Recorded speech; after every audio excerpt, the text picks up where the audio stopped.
Ok, entonces como les había dicho, ¿verdad? Em, entonces tenemos dos líneas verticales y dos horizontales para dividir topográficamente el abdomen. Tenemos las dos líneas medios claviculares, ¿verdad? O dos líneas medio inguinales. Y la línea subcostal y la línea interespinosa, porque pasa por las espinas ilíacas anterosuperiores. Eh, me equivoqué cuando les dije pasa por las crestas ilíacas, pero en verdad pasa es por las espinas ilíacas anterosuperiores. Egdi, para preguntarte, que estás llegando por ahí ahorita, que, ¿a quién podemos encontrar en el flanco izquierdo? Ya ahorita te resuelvo la pregunta, María Fernanda. ¿A quién qué, doctor? Que se le Ajá, escucha, se ¿qué escucha órganos entrecortado. podemos encontrar en el flanco izquierdo del abdomen?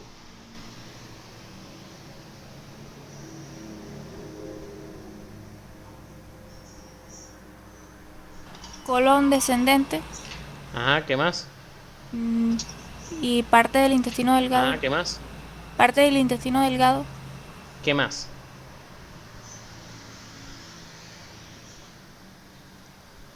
Si mal no recuerdo, el riñón izquierdo.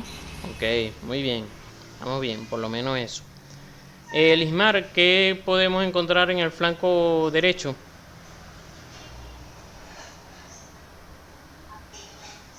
El ciego, el ovario derecho, las trompas uterinas No, no. y Flanco derecho, flanco derecho. Eso es muy abajo. el ciego, el colon transverso, El que digo colon, descendente, colon ascendente, ajá. ¿Qué más? mm, apéndice, No, el apéndice no. El apéndice lo encontramos en fosa ilíaca derecha. ¿Qué más? Lo dijo ahorita tu compañera, el mismo riñón derecho.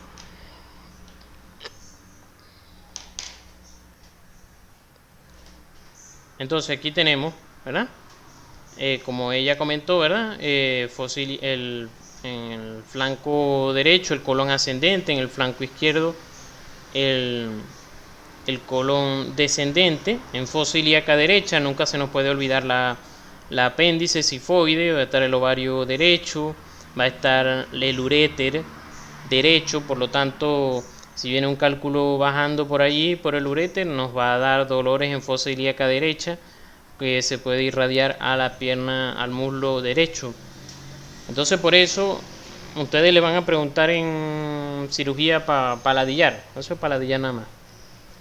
Dame 100 diagnósticos diferenciales de apendicitis. Ah, bueno, entonces casi que tiene que nombrarle todo lo que hay en el abdomen, pues todas las patologías que pueden ser en el abdomen, porque resulta que el apéndice, después cuando estudien apendicitis en práctica médica 2 y en cirugía, por supuesto, se van a dar cuenta que el apéndice no solo puede estar en fosa ilíaca derecha, aunque ya a veces puede estar en flanco derecho, puede estar hasta lo que se llama subhepática. Puede estar como torcida por allá y eso son cambios anatómicos, pero eso no es que es poco frecuente. O sea, lo más frecuente es que sea fosa ilíaca derecha, pues. Pero eso siempre hay que tomarlo en cuenta. En el hipogastrio, la vejiga, no se nos puede olvidar que está la vejiga, el recto, el colon sigmoide que está allá con la fosa ilíaca izquierda, ¿verdad? Y bueno, obviamente en mesogastrio que está el tripero, el intestino delgado. María Fernanda, me iba a hacer... Ajá, Doctor, ¿me escucha? dime. Sí, sí, sí, te Eh, escucho. no sé si la pregunta estará bien formulada, pero es que me quedó una duda. Eh, es por un caso que vi ahorita, entonces tengo como que la duda ahí presente. ¿Es posible que la posición que tenga el paciente en el momento que se le hagan los rayos X influya que se le vea el mediastino ensanchado? Sí, sí, puede influir, bueno, y eso lo dijo la doctora, este, o sea, si hay algún tipo de líquido o algún tipo de tumor o algo, puede ser, pero lo normal es que eso no cambie, esté, en decúbito dorsal o esté de pie, no debería cambiar la posición o el ensanchamiento del mediastino. Ah, ok, ya Si entiendo. no es patológico, no debería cambiar eso.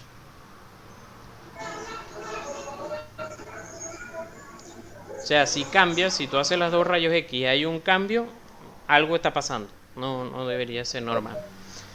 Em, igual aquí, continuando ya con la clase. Si tienen alguna duda, igual pueden hacerla sin ningún problema. Igual hay libros, hay profesores que no dividen el abdomen en estos 9 cuadrantes, sino que lo dividen en 4, ¿verdad? Pasando por que el ombligo sea el centro, ¿verdad? Entonces tenemos un cuadrante superior derecho, superior izquierdo, inferior derecho. Entonces aquí tenemos más o menos todo lo que podemos tener en cada uno de los sitios. Esto es un cuadro de que está en el Mosby. Igual también cuando dividimos el abdomen en cuadrante superior derecho, cuadrante superior izquierdo y eso. Porque hay veces que los libros, o sea, ellos mismos hablan o sea, ellos, por ejemplo, si hablan de estos 9 cuadrantes, muchas veces no se van a quedar solamente con estos 9 cuadrantes, sino que muchas veces generalizan un poquito más y entonces hablan del cuadrante superior derecho completo, pues. Quiero decir, cuando están describiendo un dolor, cuando están describiendo alguna irradiación del dolor, cuando están describiendo que puedes encontrar alguna megalia, o sea, algún agrandamiento de un órgano, un aumento del tamaño del órgano, pues es lo que significa la megalia.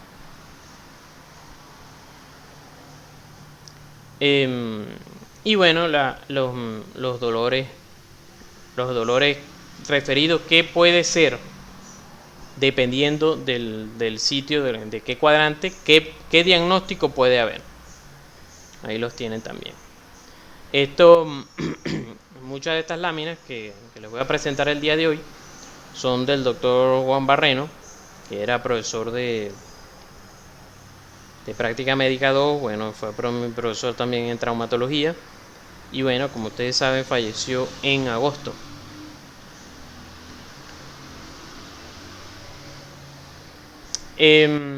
Bueno, entonces cuando nosotros vamos a examinar el abdomen, nosotros debemos descubrir el abdomen completo. Muchas veces se nos olvida, por ejemplo, el paciente, no, bueno, me duele aquí la fosa ilíaca derecha, que es el dolor de apendicitis. Entonces, bueno, lo descubrimos hasta aquí nada más, ¿verdad? Para que no se descubra tanto hacia arriba, o no le bajamos el pantalón hasta abajo, donde debe ser. Pero tienen que descubrir el abdomen completo siempre cuando van a examinar. Es decir, que por lo menos se vean las espinas ilíacas anterosuperiores, porque recuerden que la línea pasa por allí, la línea inferior del abdomen. Entonces, ustedes deben poder tener visibilidad tanto del flanco derecho como de la fosa ilíaca derecha. Entonces, y deben poder ver hipocondrio derecho y hipocondrio izquierdo. Entonces, nunca se les puede olvidar colocarse a la derecha del paciente. A partir, bueno, no sé si yo se los comenté, yo creo que sí. Cuando estábamos en las prácticas, seguramente Mato también se los ha dicho. Acostumbrarse a hacerlo del lado derecho del paciente, porque eso te crea un mapa mental en tu cabeza de cómo siempre vas a encontrar al paciente, y que si algo se altera,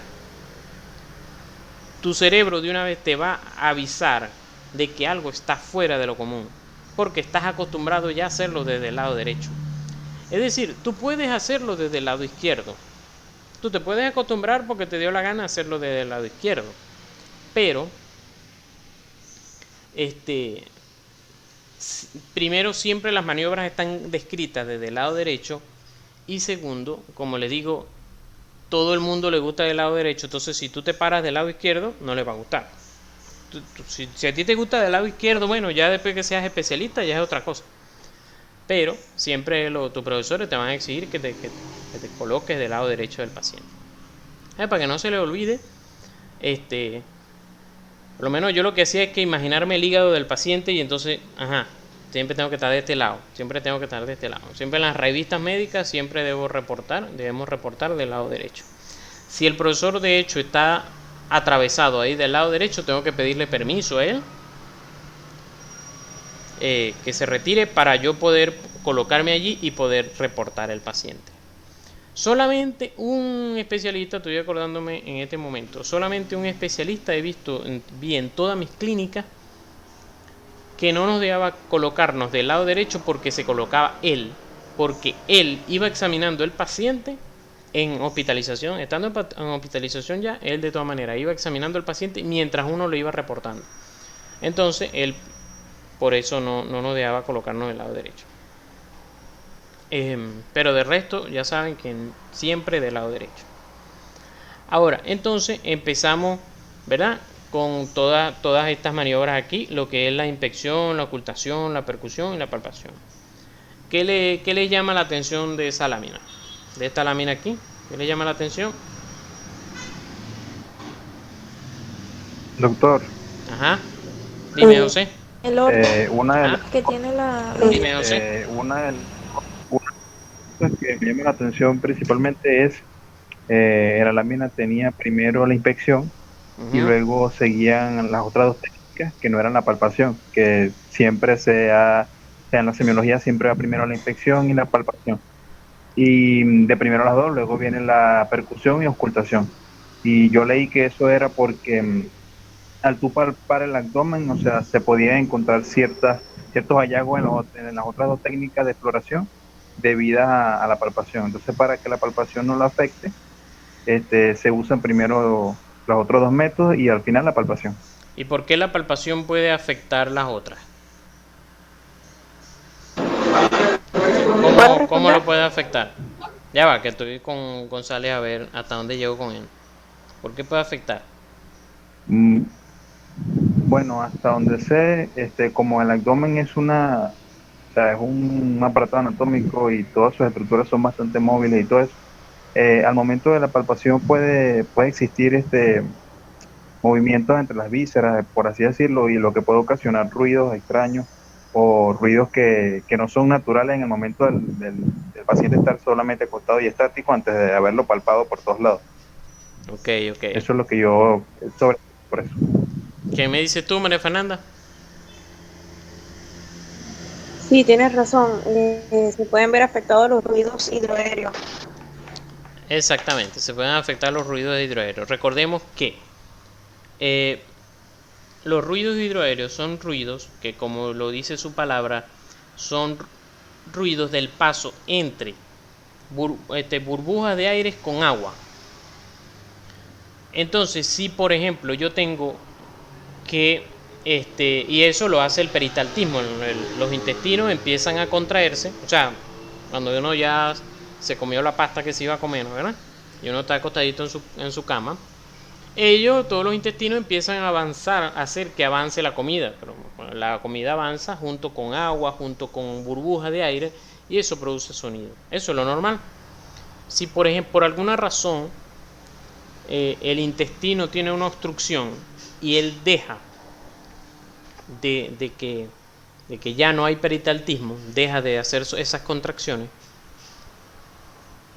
hay lo que se llama un silencio abdominal. Tú colocas el estetoscopio ahí y no se escucha nada.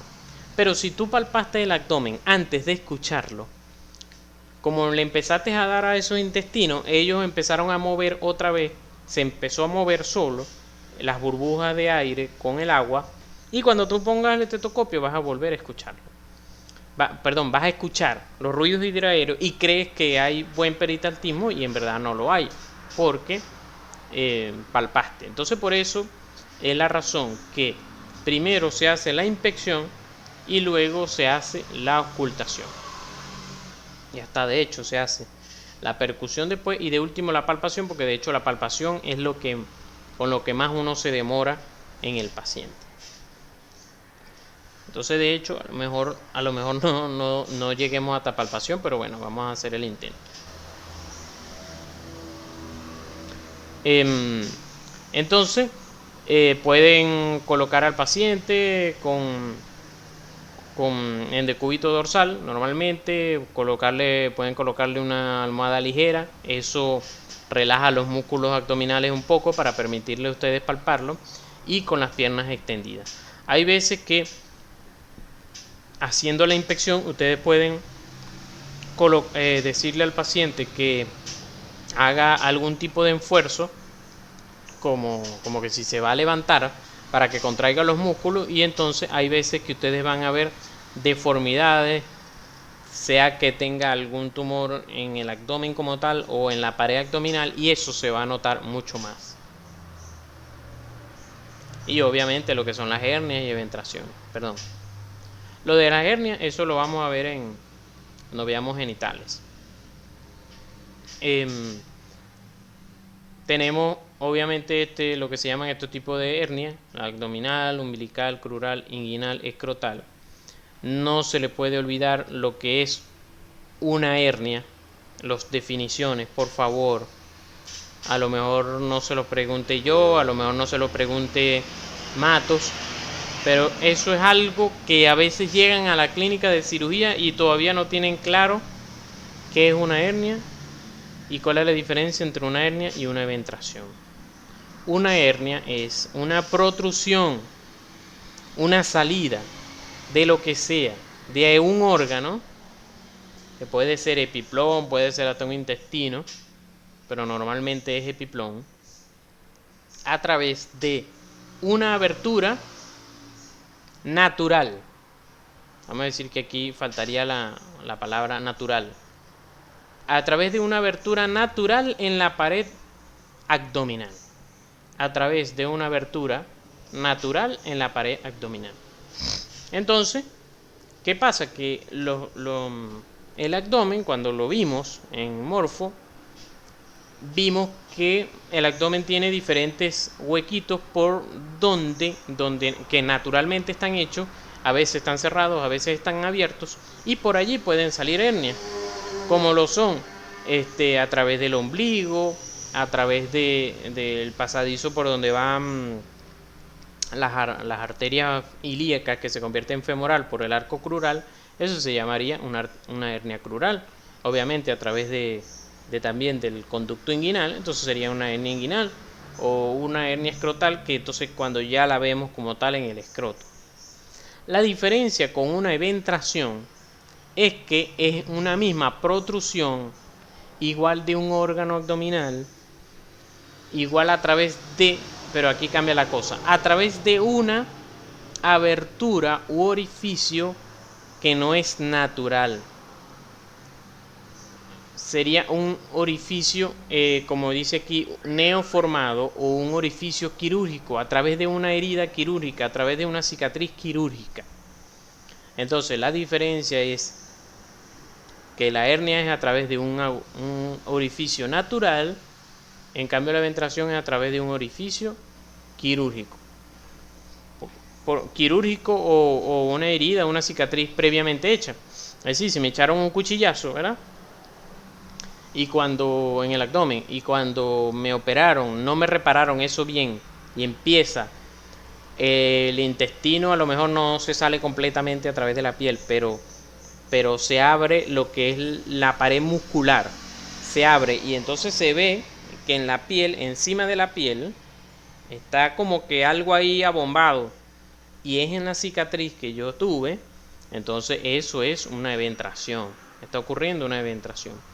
Y de hecho entonces hay la diferencia entre eventración y evisceración, en que la eventración todavía tiene piel encima.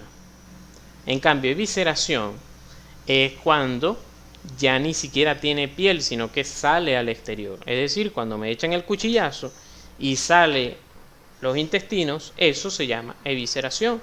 Te llega un paciente que lo encontraron en la calle, le echaron un cuchillazo y tenía los intestinos afuera, llega un paciente eviscerado, porque los intestinos salieron fuera de la pared abdominal, a través obviamente de una herida que alguien le hizo. Igual aquí quería repasar lo que es el triángulo de Petit. El triángulo de Petit, porque es una de las hernias también que puede haber, es muy poco frecuente. Me recuerdo que me la preguntaron en cirugía.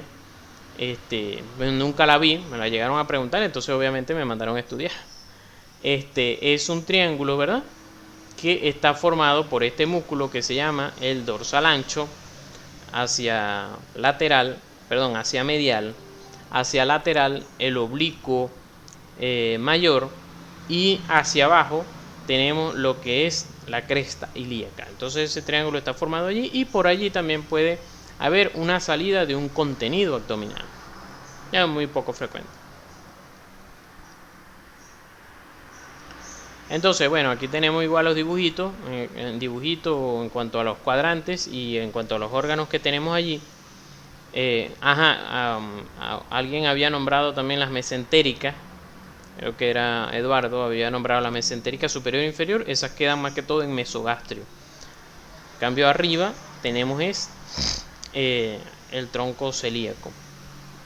Entonces, cuando vamos a palpar el abdomen, tenemos que tener todos estos puntos de referencia: el apéndice sifoide, ¿verdad?, la línea alba o línea blanca, que es la que está en el medio, el ombligo, saber dónde tenemos la espina ilíaca anterosuperior, dónde tenemos el borde superior del pubis, y por ende, entonces, cuando nosotros vamos a palpar abdomen, tenemos que tener todo esto descubierto.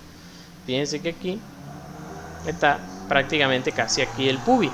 Entonces, todas estas cosas tenemos que tenerlas descubiertas. Entonces, vamos a ver primero la inspección. La inspección también es un poquito larga. Entonces, tenemos una inspección estática y una inspección dinámica. Entonces, ¿qué vamos a ver a la inspección estática? Primero, la simetría. Primero vamos a ver si el abdomen está simétrico. Entonces, ¿qué puntos de referencia tenemos nosotros para ver si el abdomen está simétrico? Primero tenemos la línea alba o la línea media del cuerpo, que entonces se marca bastante bien en el abdomen, y eso es un punto de referencia para nosotros ver que está simétrico, que ella debe estar en todo el medio.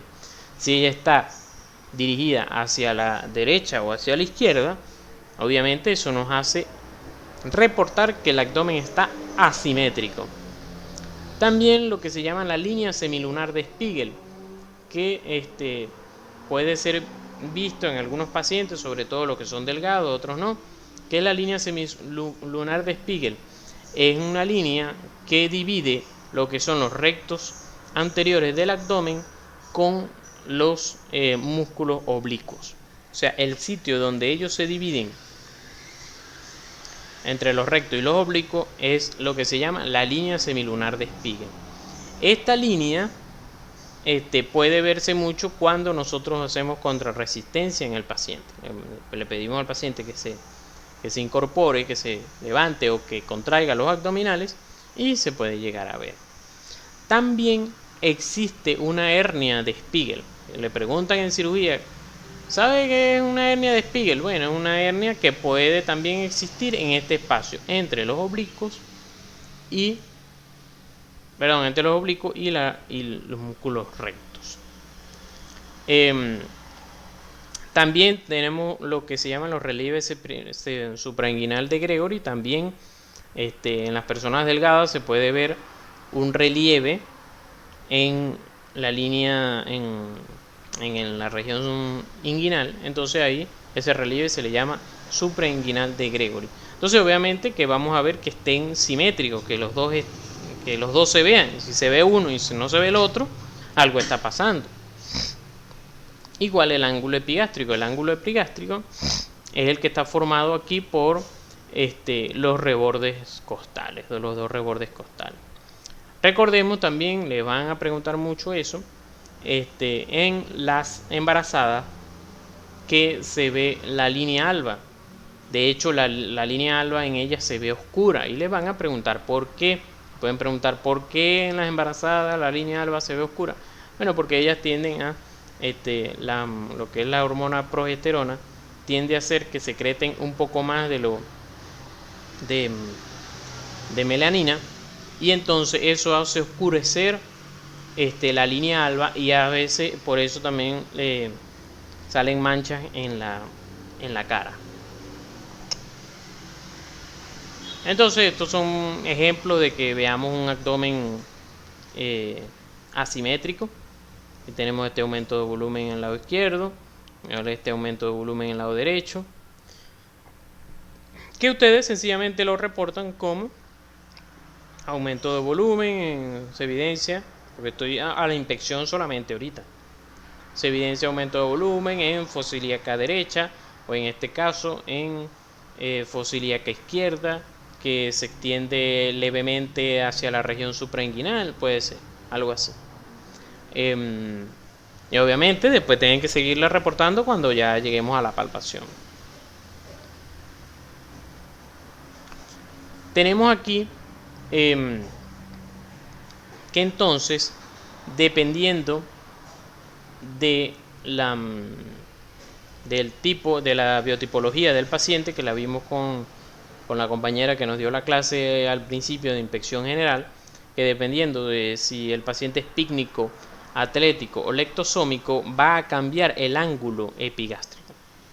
El ángulo que tenemos aquí en el epigastrio cambia dependiendo de esta biotipología. Entonces, normalmente el normolíneo tiene un ángulo, o sea, se forma aquí un ángulo de 65 grados normalmente.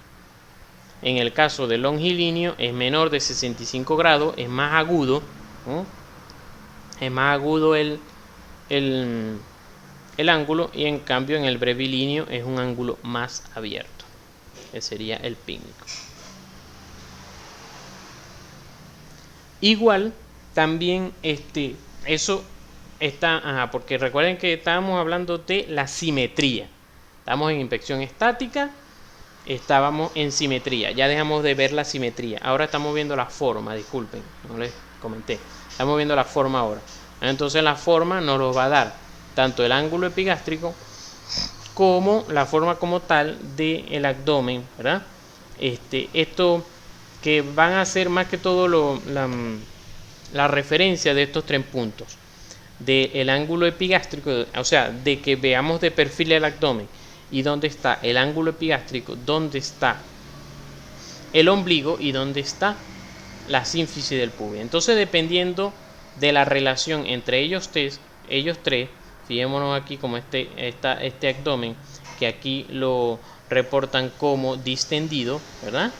Un abdomen distendido, y en cambio aquí este abdomen como excavado o escafoideo. Recuerden que los huesos escafoides de la muñeca y del pie se llaman escafoides porque se parecen a una nave, a un barquito, pues es excavado.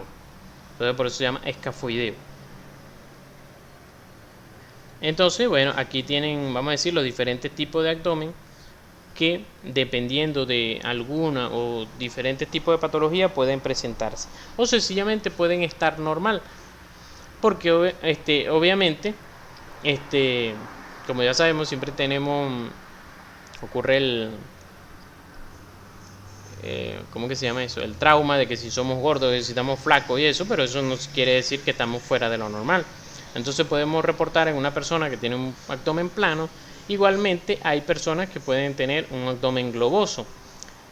Pero cuando normalmente nosotros decimos que el paciente tiene un abdomen globoso, debemos decir por qué tiene el abdomen globoso para diferenciarlo, que no es que está patológico. Porque cuando tú dices el abdomen está globoso, todo el mundo empieza a pensar, ya va, ¿qué tiene ahí en el abdomen que hace que sea globoso? Entonces tú puedes decir, bueno, abdomen globoso a expensa de panículo adiposo.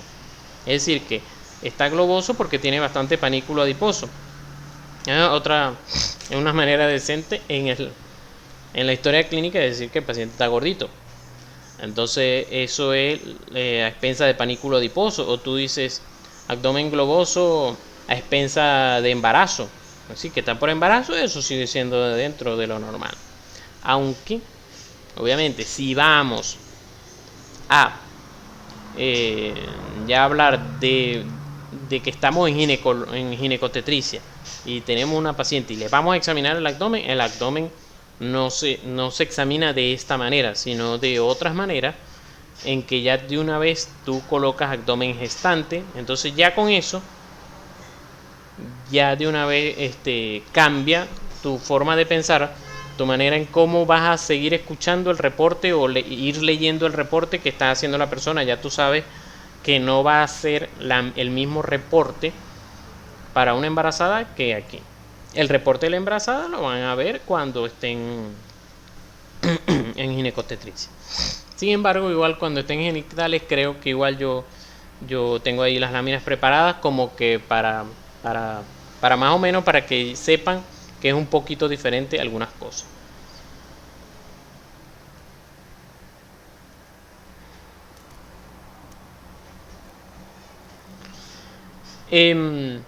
Entonces, como les estaba diciendo, ¿verdad?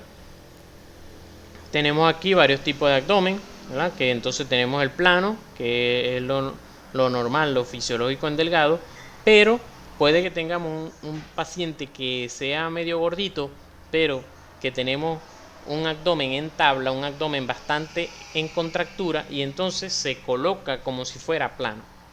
Entonces ya sería algo patológico.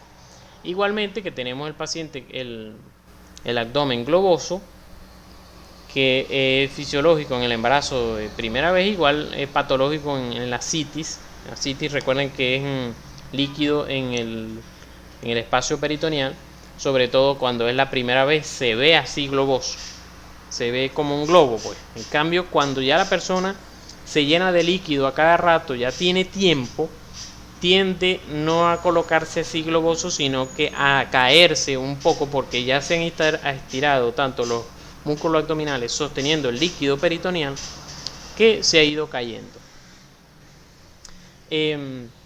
Tenemos el abdomen en batracio, abdomen prominente que cae lateralmente, que puede ser por esta misma citis o por panículo adiposo.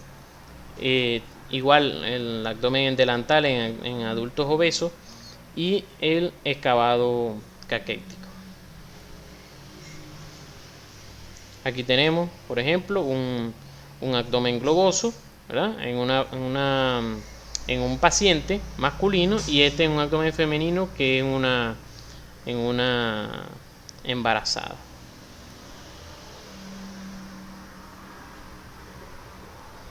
Aquí les quise dejar las causas de un aumento de volumen abdominal que puede, cuáles pueden ser sus causas, pues causas, vamos a decir, desde el punto de vista patológico. Eso se los dejo, pero para que cuando tengan práctica 2 busquen o tengan más al alcance. Ya se recuerden que está aquí. Tienen, claro, pues, este aumento de volumen puede ser global, es decir, que va a estar de los dos lados igual, o de un solo lado, que obviamente lo primero que uno va a pensar es que hay un tipo de tumor. Igual el Mosby tiene diferentes causas de dolor abdominal por la F, que muchas de estas son palabras en inglés, y bueno, ahí las tienen. Más bien disminución del volumen abdominal, aquí tienen otras causas.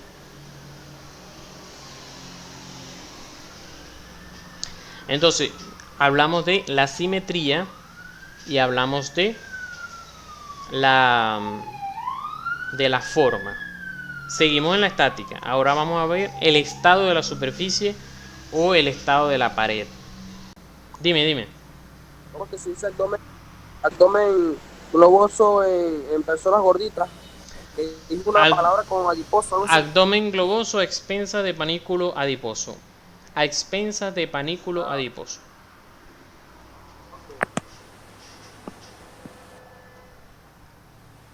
Doctor, y si por lo menos tenemos un paciente que tiene ascitis, pero obviamente nosotros todavía no estamos como capacitados para saber cómo se ve una ascitis y el paciente nos llega, entonces nosotros no sabemos como tal que es una ascitis, sino que después en los exámenes es que se corrobora.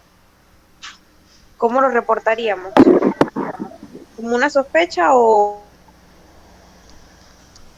Pero no entiendo tu pregunta, o sea, porque la citis, o sea, la citis, de hecho, un poquito más adelante vamos a ver un poquito más de la parte de ascitis y maniobras, cómo la vas a hacer cuando vas a palpar un abdomen.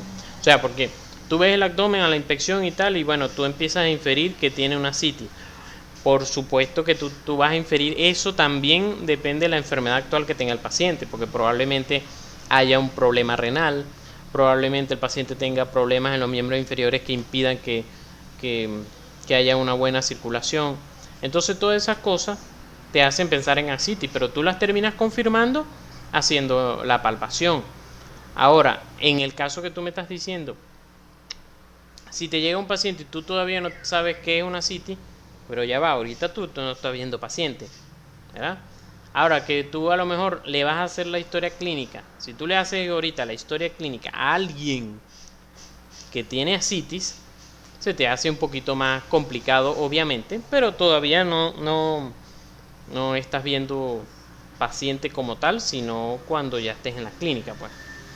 Igual como les dije, ya más o menos vas a ir reportando que está globoso y cuando estemos en la palpación, yo les voy a explicar algunas maniobras de ascitis y ahí se les va a hacer un poquito más fácil. Ok, entonces en cuanto al estado de la superficie, ¿verdad? Vamos a ver primero lo que es la piel, cómo está la piel. Entonces ahí tú reportas la coloración de la piel, si tiene alguna cicatriz, si tiene revenosa colateral, todas esas cosas las va a ver allí y, como cualquier examen físico de piel. También tiene que ver entonces la pilificación. En la pilificación, eso se los había comentado yo cuando vimos piel, en que por trastorno, algún tipo de trastorno hormonal puede haber esta diferencia. Resulta que ustedes ya saben que en el hombre normalmente se forma un rombo entre la pilificación de sus genitales con la parte del abdomen hasta el ombligo, se forma un rombo de su pilificación. En cambio en la mujer normalmente esto no está pilificado en comparación con sus genitales y entonces es más que todo triangular. Obviamente algunas mujeres hay un poquito más de pilificación, unas más que otras, pero esa pilificación siempre tiende a ser de vello liso, de vello fino.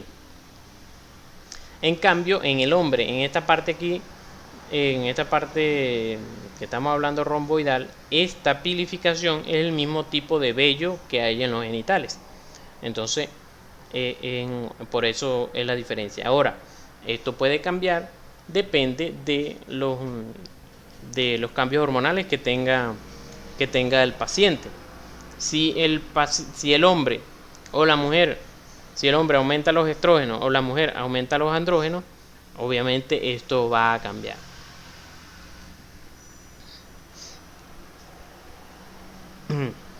Seguimos entonces en lo que es el estado de superficie. Vimos lo que es piel, vimos lo que es la pilificación. Ahora vámonos con el ombligo. El ombligo tiene muchísimas, varias cositas, vamos a decir varias cositas que debemos verle, que debemos examinar. Perdón. Pues empecé a querer bajar el cursor con la flecha del teclado. Debemos ver entonces, evaluar lo que es la situación, es decir, en qué sitio del abdomen está. Si está desplazado hacia abajo, nos puede hablar de ascitis. Es decir, yo no voy a decir abdomen desplazado hacia abajo, probablemente sea una ascitis. Yo no voy a escribir en la historia clínica de una vez, probablemente sea ascitis, porque como yo les he dicho, en la enfermedad actual, solamente en algún caso específico se coloca algún diagnóstico. Igual en el examen físico yo tampoco puedo colocar diagnóstico, yo solamente coloco características, signos y síntomas, perdón, en el examen físico solamente voy a colocar signos, ¿verdad? A reportar signos, que ya yo, mientras yo lo estoy escribiendo, ya yo tengo en mi mente cuál es el problema y diagnóstico, pero yo no lo tengo que mencionar en el examen físico, sino que es al final de la historia clínica que yo coloco diagnóstico ascitis. Entonces ahí es que otra persona que leyó la historia clínica va a comprobar con el examen físico que bueno, se compagina el diagnóstico que la persona está planteando. Entonces sencillamente yo reporto desplazado a nivel inferior, hacia abajo, hacia inferior, pues. En cuanto al ombligo, puede estar lateralmente o puede estar hacia arriba. Entonces aquí están las diferentes patologías por las que se puede presentar, que el ombligo esté hacia un lado, hacia el otro, hacia arriba, hacia abajo, porque sabemos que normalmente está en el medio del abdomen. En hepatomegalia, es decir, crecimiento del hígado, crecimiento del vaso, sería esplenomegalia, dividido hacia arriba con los embarazos, se dan cuenta que sube un poco más bien, o con tumores ginecológicos, porque es que tanto el embarazo como los tumores ginecológicos es algo que está subiendo de abajo hacia arriba, valga la redundancia, entonces desplaza al ombligo hacia arriba. Igual tenemos su forma y tamaño, si está a cuántos centímetros, ya sabemos que debemos medirnos nuestros dedos para hacer ese tipo de medición. Igual forma, si está redondeado o está alargado más bien, etcétera, eso puede cambiar. Igual tenemos lo que es el color. Entonces en el color tenemos el signo de Cullen. En el signo de Cullen es que vamos a ver que él va a tener una coloración azul o cianótica. Entonces esto puede ser debido a un embarazo ectópico, a un cáncer hepático, etc. Entonces signo de Cullen es cuando tenemos coloración azul del abdomen, más o menos como estamos viendo este. Claro, ustedes a lo mejor lo ven negro, pero quiero decir cuando tengan al paciente.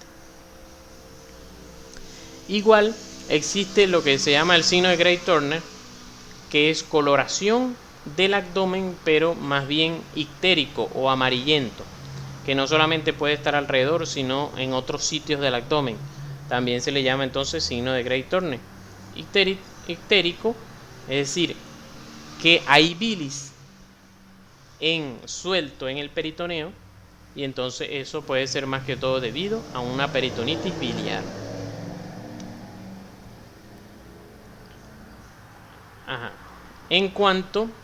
También tenemos en cuanto al olor, ¿verdad? También tenemos que investigar el olor del ombligo, y es ustedes meten el dedo en el ombligo, no es que se van a acercar al paciente para olerlo, sino que van a meter el dedo en el ombligo y huelen el dedo, y entonces eso se reporta como sui generis, es decir, conforme a su género. Ustedes ven un uroanálisis, ¿verdad? Y también describen olor del examen de orina sui generis, es decir, conforme a su género. O sea, no hay otro olor que se parezca, sino que ese es su olor característico. El olor, la orina, ¿a qué huele? A orina. Si tiene otro olor, entonces ahí lo reportan. En el uroanálisis, por ejemplo, lo reportan fétido. A veces cuando los pacientes dicen, tengo la orina como un olor fuerte, porque no está oliendo lo mismo, pues. También en el ombligo debemos ver si hay ausencia de secreciones, que es lo normal. Entonces lo pueden reportar ombligo ausente de secreciones. Pero si hay presencia de heces, yo voy a pensar que hubo una peritonitis, explotó algo allá adentro, explotó un intestino y hay peritonitis. O puede haber salida de orina. Recuerden que en vida intrauterina la vejiga del feto está conectada por el cordón umbilical a través del uraco. Entonces este uraco puede persistir y entonces hay salida de orina. Y si hay salida de sangre, igual también alguien explotó allá adentro, una úlcera, una cirrosis hepática, una pancreatitis, etc. Y bueno, puede estar evertido o invertido, como tenemos este que está evertido, es decir, salido hacia afuera. Aquí tenemos también evertido, ¿no? Y aquí lo tenemos invertido. Esa sería la posición. Tenemos lo que es el contorno del abdomen. Entonces, en el contorno del abdomen, ¿verdad? También, o sea, a la inspección vamos a ver lo que es más que todo el contorno, los contornos laterales y el contorno anterior, que prácticamente es lo que vimos en cuanto a si es globoso o no. Lo que pasa es que esta es otra forma también de verlo. En los contornos laterales, cuando están abombados o prominentes, ¿verdad? Los flancos, es lo que llamamos embatracio, que lo teníamos aquí. Aquí. Que el abdomen prominente cae lateralmente y que se puede ver mucho en lo que también es en ascitis, pero cuando ya no ha ocurrido varias veces la ascitis. En cuanto al contorno anterior, bueno, como les dije, hay aumentos de volumen tanto supraumbilical como infraumbilical. Si estos aumentos de volumen son supraumbilical, puede ser más que todo culpa del hígado o del vaso, que ellos han crecido o tienen un tumor o algo. Y cuando son infraumbilicales, más que todo que vengan tumores desde el ovario o del útero. Aquí tenemos cuando tenemos líquido en cavidad, es obviamente más que todo pensamos en ascitis, a menos que el paciente haya tenido un traumatismo, que obviamente vamos a pensar en que hay sangre. Si hay gas acumulado en los intestinos, pensamos en meteorismo, gas en cavidad peritoneal, neumoperitoneo, que eso lo vamos a ver con la percusión y con las rayos X. Igualmente, en la inspección estática tenemos que ver el estado de la pared. En el estado de la pared vamos a ver presencia de elevaciones o depresiones, ¿verdad? Es decir, porque en este caso estamos viendo la pared abdominal como tal, ¿verdad? Entonces, si hay una pelota en la pared como tal, en la pared abdominal, es decir, si hay una hernia o si hay un músculo que aumentó de volumen, como les digo, si hay algún tumor en la pared como tal abdominal, algún tumor pónganse un lipoma, así como han visto lipomas en las extremidades, puede ocurrir un lipoma del tejido celular subcutáneo del abdomen y entonces es una pelota que sale ahí. Cuando tú la palpas y eso te das cuenta que es algo superficial, que no es una pelota que viene de la profundidad del abdomen. Entonces eso se reporta aquí en el estado de la pared, que hay una elevación de lo que es la pared como tal. Si hay o no presencia de red venosa colateral, que es lo que estamos viendo aquí, creo que aquí, aquí lo describo un poquito, porque el libro describe que cuando es una obstrucción de la vena porta, recuerden que la vena porta, ¿cómo se forma la vena porta? Se forma la esplénica con la unión de la esplénica con la mesentérica. Forman la vena porta y ella se dirige al hígado. La vena porta se forma de la unión de la esplénica, la vena esplénica con las dos mesentéricas. Y ella se dirige al hígado. Ella lleva todos los nutrientes que absorbió del hígado y del estómago hacia el hígado para que sean almacenados allí. Y bueno, obviamente que ustedes saben que la vena cava inferior se forma por las dos ilíacas, las dos venas ilíacas. Entonces, cuando hay obstrucción de la vena cava inferior, el libro dice que se forman este tipo de red venosa colateral en la piel, así yéndose hacia arriba. En cambio, cuando es una obstrucción de la porta, por una obstrucción del hígado, por ejemplo, o cirrosis hepática, entonces se forman red ¿Puedes explicar eso de nuevo? Cuando hay obstrucción de la vena porta, ¿verdad?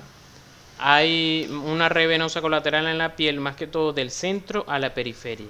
En cambio, cuando hay obstrucción de la vena cava inferior, se forma la red venosa colateral desde abajo hacia arriba. Si es por la vena porta, es más que todo obstrucciones a nivel del hígado. Si es de la vena cava inferior, puede ser de tumores a nivel pélvico o de los miembros inferiores. Esto significa hipertensión portal. También la hipertensión portal es por causa de... Tiene múltiples causas, pues. Que puede ser igual un tumor a nivel del hígado, cirrosis hepática, etc. También debemos buscar si hay o no estrías, y si hay cicatrices, y debemos describirlas. Ya les voy a hablar un poco sobre todo de las cicatrices quirúrgicas. Porque eso te hace ver que entonces es un abdomen que ya fue operado, ¿verdad? Así sea hace años. Entonces eso cambia en tu mente las causas del dolor abdominal que está presentando el paciente. Por ejemplo, lo más común, si ya el paciente se operó de apendicitis, obviamente no vas a pensar que todavía tiene el apéndice ahí. Aunque se han visto casos, pero lo más seguro es que no. Las podemos ver de color gris en obesidad o embarazo, o hasta purpúreo cuando es el síndrome de Cushing, que es el síndrome de aumento de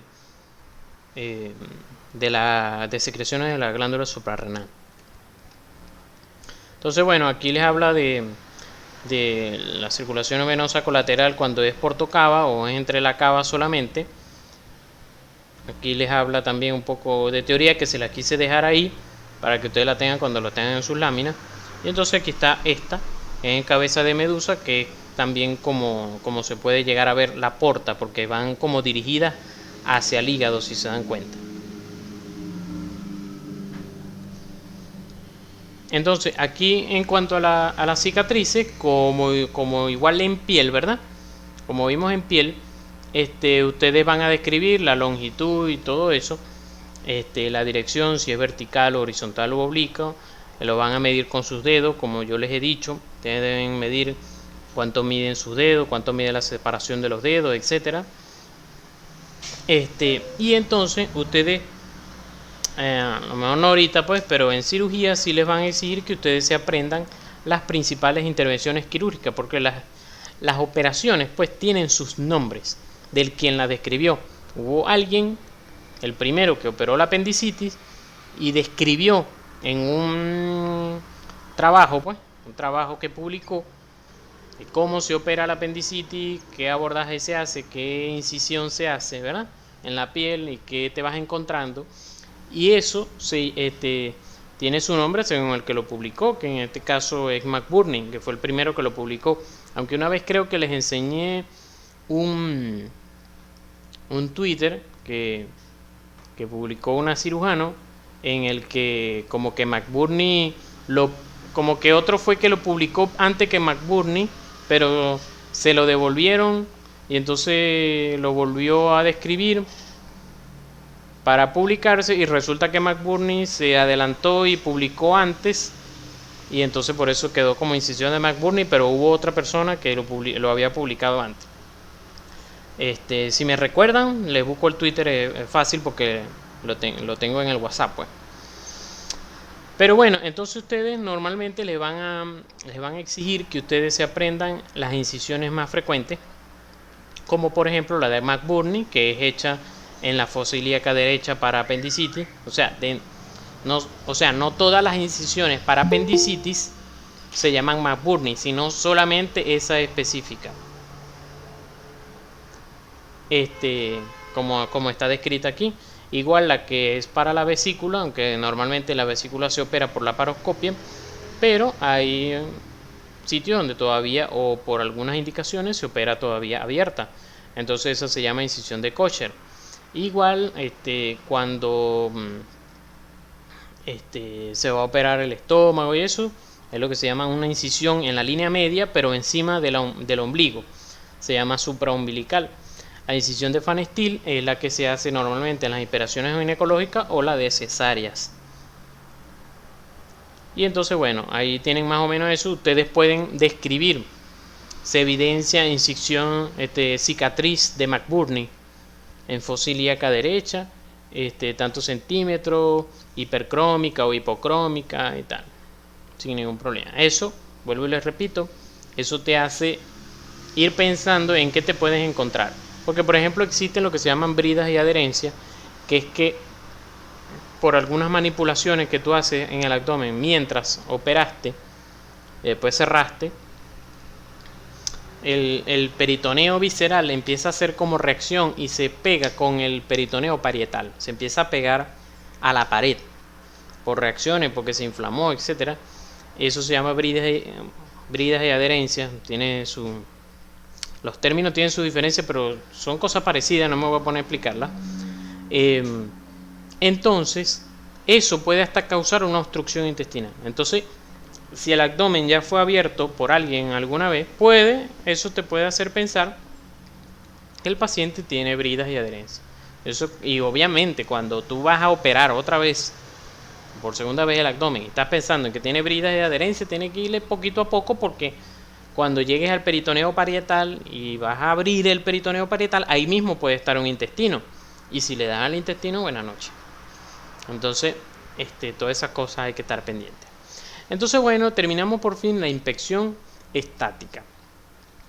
Pasamos ahora a la inspección dinámica. En la inspección dinámica, entonces vamos a ver 4 tipos de movimientos que pueden existir en el abdomen. Tenemos los movimientos respiratorios, ¿verdad? Que más que todo los vamos a ver en el hombre, como ya hemos visto, que la respiración del hombre es abdominal y la de la mujer es torácica. Vamos a ver los circulatorios, que se lo enseñé ese día. Vemos cómo palpita el epigastrio. Eso más que todo por la aorta. Y en cuanto a los neurológicos, son los que nosotros vamos a atender, que es lo que produce los ruidos hidroaéreos. Los neurológicos va a ser por peristaltismo, ¿verdad? Que lo normal es que esté ausente. Es decir, que no, es normal que nosotros no veamos esos movimientos en el abdomen. Si los hay, ¿verdad? Si los hay, es porque están aumentados. Si nosotros los vemos, es porque están aumentados. Porque normalmente no son visibles. Claro, en personas delgadas se pueden llegar a ver. Pero lo normal es que no se vean. Vuelvo y les repito, si se ven es porque están aumentados. Sobre todo en el caso de obstrucción. ¿Por qué? Porque ustedes me van a decir, pero ya va, usted dijo que en obstrucción intestinal normalmente no hay movimientos peristálticos, no hay ruidos hidroaéreos. Porque resulta que al principio, eso es ya la fisiopatología de una obstrucción intestinal. Cuando se obstruye las vías digestivas por X, Y, Z cosa que ocurre, la obstrucción intestinal tiene múltiples causas. Entonces, la fisiopatología dice que al principio el intestino empieza a aumentar su peristaltismo para ver si logra vencer la obstrucción. Entonces tú puedes escucharlo aumentado, por eso que dice aquí en casos de obstrucción, aumentado. Pero llega un momento cuando el intestino se cansa y entonces ya se establece la obstrucción intestinal. Se cansa y ya no hay movimiento peristáltico. Y bueno, movimientos fetales, que seguramente también los han visto. Sobre todo a partir de las 16-18 semanas es que se pueden llegar a visualizar. Entonces, en la ocultación, nosotros lo que vamos a escuchar más que todo son los ruidos hidroaéreos. Los ruidos hidroaéreos. Que normalmente ellos pueden ir entre 5 y 35 ruidos hidroaéreos por minuto. Obviamente ellos se reportan ruidos hidroaéreos presentes. Ahora, ¿cómo los van a evaluar? ¿Verdad? Ustedes se van a colocar en fosa ilíaca derecha, porque ese es el sitio donde más se escuchan. ¿Por qué? Porque ahí está la válvula ileocecal. En la válvula ileocecal ustedes se colocan allí y deben quedarse 5 minutos. Es decir, no es que se van a quedar 5 minutos, juro, sino que mientras no se escuche ningún ruido hidroaéreo, ustedes deben quedarse allí 5 minutos. ¿Qué tal? Deben quedarse ahí 5 minutos. O sea, ustedes no pueden decir, no hay ruido hidroaéreo hasta que no se hayan quedado por 5 minutos. Si ya lo escuchan, ya bueno, siguen ocultando los otros cuadrantes. Entonces, normalmente yo comienzo en fosa ilíaca derecha, luego voy subiendo fosa ilíaca, flanco derecho, hipocondrio derecho, epigastrio, voy dando la vuelta como un caracol. Deben hacerlo de manera sistemática para que nunca se les olvide de ocultar ningún cuadrante, no se les olvide percutir ningún cuadrante. Deben hacerlo así, dando vueltica. Ya saben que si está ausente puede haber lo que se llama una ilioparálisis o peritonitis. ¿Qué estás evaluando? Como siempre les digo, cuando estás escuchando el corazón, ¿qué estás evaluando? El loop du. Estás evaluando las válvulas cardíacas. Aquí, ¿qué estás evaluando? Estás evaluando la contracción de los músculos abdominales y remoción de contenido hidroaéreo. Es decir, que debe haber una buena contracción de los músculos de los intestinos. Ya saben que debe ocultarse antes de palparse y percutir, ya que estas maniobras pueden estimular el peristaltismo. ¿Cuándo está aumentado? Ustedes tienen diarrea, se ocultan y van a estar aumentados los ruidos hidroaéreos porque ellos están haciendo a que salga todo lo que quiere salir. Y como les dije también, al inicio de una obstrucción intestinal, porque eso se llama peristaltismo de lucha, por lo que ya les expliqué de la fisiopatología. Cuando está disminuido o ausente, ya en un hilio paralítico, también una persona que acaba de ser operada tiende a estar quietecito el abdomen, pero por eso el cirujano debe estar pendiente de estarlo ocultando y que aumente otra vez, de que se restablezcan los ruidos hidroaéreos. Por eso es que han visto memes por ahí cuando, como en burla, que los cirujanos se contentan cuando el paciente se echa un peo. ¿Por qué? Bueno, porque se está restableciendo el tránsito intestinal, es decir, que la operación quedó bien. Eso es una de las cosas que te dice que quedó bien. Por eso uno, también, paciente postoperado, uno pregunta, ¿hiciste pipí, hiciste pupú? Ya uno respira cuando ya hizo de las dos cosas, porque está todo restablecido. Trastornos hidroelectrolíticos como baja de potasio, baja de sodio, también alteran el peristaltismo. Y bueno, en la misma peritonitis. También ustedes pueden escuchar lo que se llaman frotes. Pueden llegar a escuchar frotes. O sea, si ustedes quieren en este momento escuchar un ruido hidroaéreo, beban un vaso de agua y pónganse en ese momento el estetoscopio en el epigastrio. A los 2 o 3 segundos se escucha cómo el agua llega al estómago con ruidos hidroaéreos. A veces van a escuchar algo que no parece ruido hidroaéreo. ¿Qué está sonando? Bueno, normalmente son frotes, que es entre los órganos, pues. Frotes entre los órganos durante la respiración. Recuerden que así el diafragma sube y baja durante la respiración y entonces eso hace que ellos se muevan. O pueden encontrarse soplos de las aortas, de la ilíaca, de la femoral, por algún tipo de obstrucción, un ateroma que tengan estas arterias y entonces se escuchan. Doctor, ¿me escucha? Ajá, sí. Cuando está hablando de que hay que auscultar en todos los cuadrantes, ¿no hay lugares específicos dentro de los cuadrantes donde colocar el estetoscopio o uno lo puede hacer así solamente guiándose por unos cuadrantes? Sí, o sea, no hay ningún lugar específico.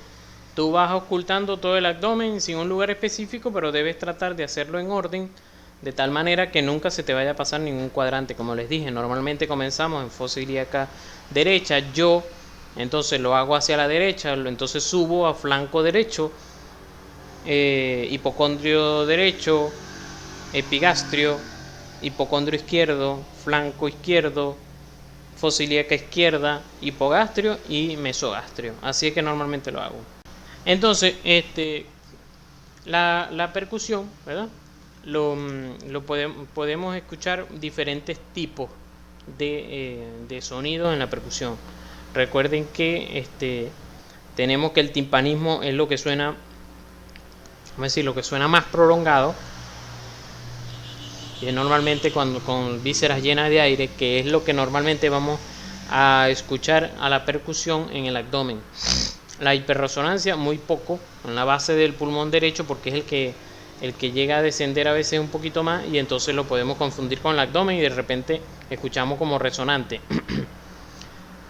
Y la matidez, que la vamos a encontrar más que todo en los órganos macizos, que esos son los que están en el hipocondrio derecho, que es un sonido bastante grave, pues que es un sonido seco. Entonces aquí vemos que tenemos el área de matidez timpánica, que es en la fosa ilíaca derecha.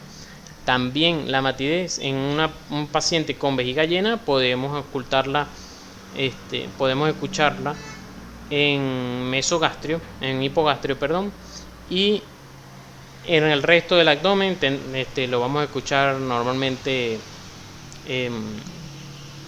timpánico. Igualmente en lo que es el estómago tenemos que escucharlo timpánico. Eso siempre se va a escuchar timpánico porque está el estómago, a menos que esté el estómago lleno, nos comemos una pizza que estamos a estallar, ahí va a estar obviamente mate, pero si es normalmente lo vamos a escuchar entonces timpánico. Ahí está un espacio llamado semilunar de Traube, que ya se los voy a explicar. Entonces, la percusión normalmente nos ayuda a medir el hígado, que es lo que se llama la hepatometría, que se lo voy a explicar ahorita. Nos ayuda a medir el vaso con la ayuda del espacio de Traube. Si hay líquido ascítico, pero si hay ascitis, si tenemos un abdomen globoso y que tú percutes mate en todo el abdomen, entonces lo más seguro es que es una ascitis. Igual si hay masa sólida, tan llena de líquido, si hay aire en el estómago, en el intestino, y si hay aire en cavidad peritoneal libre, porque por ejemplo, si se reventó una víscera, quiere decir que soltó aire al espacio peritoneal. Ese espacio peritoneal también abarca el hígado. Entonces en el hígado, cuando tú percutes en hipocondrio derecho, puedes escuchar también timpánico, y eso es raro. Entonces puedes pensar en que hay en que hubo una lesión de una víscera hueca. Eso se los voy a explicar ahorita un poquito más adelante también, que eso tiene un signo, que eso tiene un nombre, ese signo de que tú escuches. ¿Cómo se llama eso? Se me fue la idea. Que tú escuches timpánico en hipocondrio derecho. Como ya les dije, bueno, si escuchas mate, es ascitis. Y en el reborde costal izquierdo sugiere prenomegalia. Ya les voy a explicar. Ya vamos para allá. Que eso tiene que ver con el espacio de Traube. Con lo de ascitis, recuerden que si vieron la clase de peritoneo, ahí yo les expliqué todos los espacios que hay en todo el peritoneo, o sea, en toda la cavidad abdominal, que están las correderas, las correderas parietocólicas, está el espacio subhepático, están todos esos sitios en que si hay una producción de algún líquido en uno de esos sitios, como líquido peritoneal como la ascitis, o como por ejemplo que se formó un acceso, ¿verdad?, en algún sitio y drenó ese acceso, y ese líquido se puede quedar tabicado en alguno de esos sitios, en el espacio subhepático, en la corredera parietocólica, en el espacio de Douglas, si vieron la clase se acuerdan. Entonces hay veces que nosotros podemos saber cómo si ese líquido está tabicado en un solo sitio o no. Bueno, porque sencillamente tenemos el paciente, ¿verdad? En decúbito lateral, por ejemplo. Y entonces percutimos y mate. Y ya después de aquí para acá, timpánico. Bueno, pero lo coloco boca arriba otra vez. Lo normal es que si el líquido está generalizado, entonces él se vaya para donde están las vísceras. Y yo entonces escucharía mate en todo el abdomen. Pero si está tabicado, está limitado a un solo sitio, como por ejemplo aquí a la corredera paretocólica derecha, entonces yo voy a seguir escuchando nada más la matidez aquí porque se quedó aquí el líquido. Entonces esta es una de las maneras en que nosotros podemos saber si el líquido está tabicado en un solo sitio o está generalizado. Si se mueve el sonido si el mate es en todo el abdomen, está generalizado. Si está en un solo sitio, está tabicado. Eso ocurre también. Hay una peritonitis, me estoy acordando en este momento, hay una peritonitis que se llama peritonitis en ajedrez. Porque entonces tú percutes los cuadrantes y entonces un cuadrante te da un cuadrante mate, uno timpánico, uno mate, uno timpánico, así como el tablero de ajedrez que uno es negro y uno es blanco, así. Entonces la peritonitis se localizó en algunos cuadrantes y otros no. Entonces, ¿verdad? ¿Cómo se hace la hepatometría? La hepatometría, vuelvo y lo repito, es medir el hígado. Entonces, esto es algo que a mí siempre me gustaba hacer, porque entonces tú así más o menos, tampoco así tan emocionante, ¿no? Como ver el fondo de ojo, pero también es esto, porque entonces tú te estás, vamos a decir, como asegurando, cónchale, ahí está el hígado y yo lo estoy delimitando. Entonces ustedes, como se acuerdan que yo les dije que solamente aquí es mate, ¿verdad? Y todo el resto en timpánico. Entonces ustedes empiezan a percutir. Vamos a decir, esta es línea paraesternal, derecha por supuesto. Esta es línea medio clavicular, que está en el dibujo del libro. Y esta es línea línea axilar anterior. Entonces, ustedes empiezan a percutir aquí, ¿verdad? Debería estar timpánico. Empiezan a percutir para arriba. Pácata, pácata, timpánico, timpánico, timpánico. Llega un momento en que se escucha mate. Entonces cuando está mate, entonces ustedes le ponen una rayita. Luego empiezan a percutir por toda la línea parenteral de arriba para abajo. Entonces aquí ¿cómo va a sonar? Resonante, resonante, resonante, resonante, resonante, hasta que suena mate.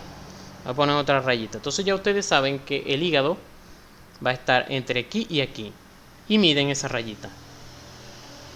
Luego, y entonces hacen lo mismo en la línea medio clavicular. De abajo para arriba, timpánico, timpánico, timpánico, hasta que suene mate.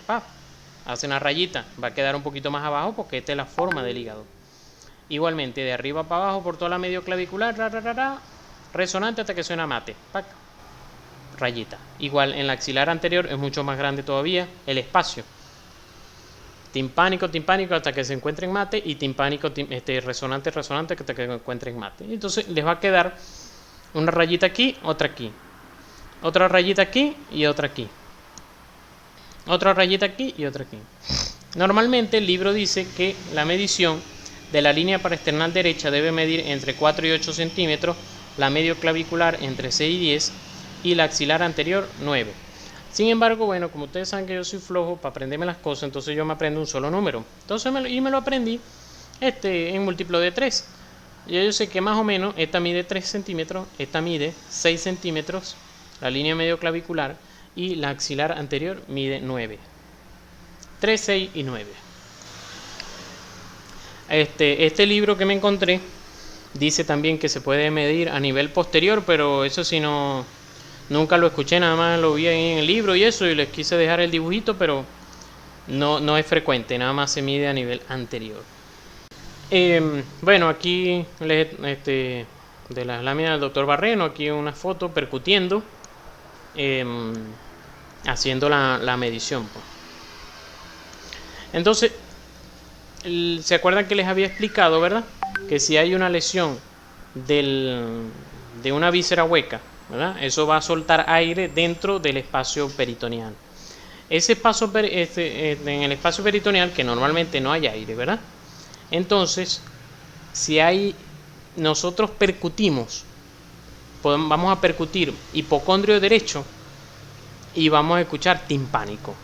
Entonces eso en un contexto de un paciente que tuvo un traumatismo en un accidente de tránsito, entonces yo voy a pensar que tuvo lesión de víscera hueca y que bueno, es de operar, eso es algo quirúrgico porque tiene aire en la cavidad peritoneal. Y eso se llama signo de Jover. ¿Qué es signo de Jover? Que a la percusión en hipocondrio derecho yo escuché timpánico en vez de mate.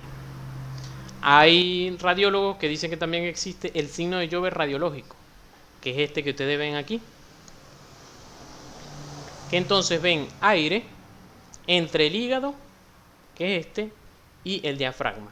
Pero normalmente para los cirujanos el signo de Jover es algo semiológico nada más y no de radiología. Igual aquí lo ven, ¿eh? Como si por ejemplo todavía ustedes tienen duda en un paciente que ustedes ven esto,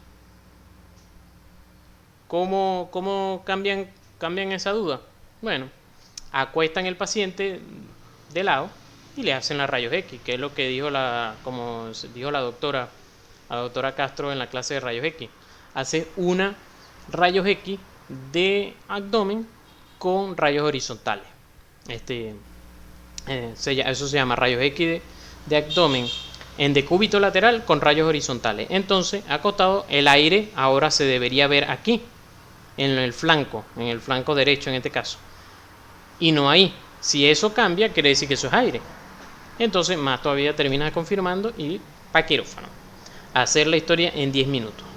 Doctor, yo quería preguntarle porque usted dijo que nos iba a explicar acerca del espacio semilunar de Traube, pero creo que no lo explicó. El espacio semilunar de Traube es un espacio, ¿verdad? Que está aquí, ¿ves?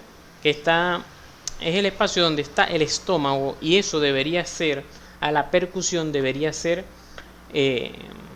como le había dicho, timpánico. Él está delimitado por arriba por una línea que va entre la punta del corazón y el vaso, y por debajo por el reborde costal. Allí, a juro, tiene que ser timpánico porque allí se encuentra el estómago. Si eso es mate, lo más seguro es que hay una esplenomegalia, que es que aquí está el vasito, ¿verdad? El vasito va creciendo, él normalmente va creciendo en esta dirección. Él va creciendo desde hipocondrio izquierdo hacia la fosa ilíaca derecha. Él crece de esta manera. Y de hecho el hígado crece al contrario. Crece desde hipocondrio derecho hacia fosa ilíaca izquierda, en esa misma dirección. Ellos crecen en X. Entonces cuando yo percuto y encuentro que ahí está mate, eso es el vaso. Normalmente, entonces esta es más o menos la delimitación del espacio semilunar de Traube, pues tiene forma de media luna, y que hacia acá yo debería encontrar mate. Igual puedo encontrar mate o resonante para acá porque es el pulmón, porque es para acá, ¿verdad? Que esto que estoy señalando aquí sería esto para acá, pero allí dentro eso debo encontrarlo timpánico. Normalmente colocamos al paciente en posición de pachón, que como les dije es una posición de cúbito lateral izquierdo, ¿verdad? Y ahí percutimos. Podemos ir percutiendo, ya eso lo que pasa es que lo dejé aquí porque quise hablar del vaso en cuanto a la palpación y la percusión de una vez con el vaso. Pero aquí el libro va describiendo, ¿verdad? Hasta qué sitio tú normalmente puedes escucharlo, que él sea timpánico. No, él normalmente se debe escuchar timpánico hasta, o sea, el espacio de Traube hasta la línea axilar media. Si ya en la línea axilar anterior yo voy percutiendo, ¿verdad? Voy percutiendo y escucho timpánico, pero ya en la línea axilar cambia a mate, entonces ya yo puedo empezar a pensar que hay una visceromegalia del vaso, o hay una esplenomegalia, perdón.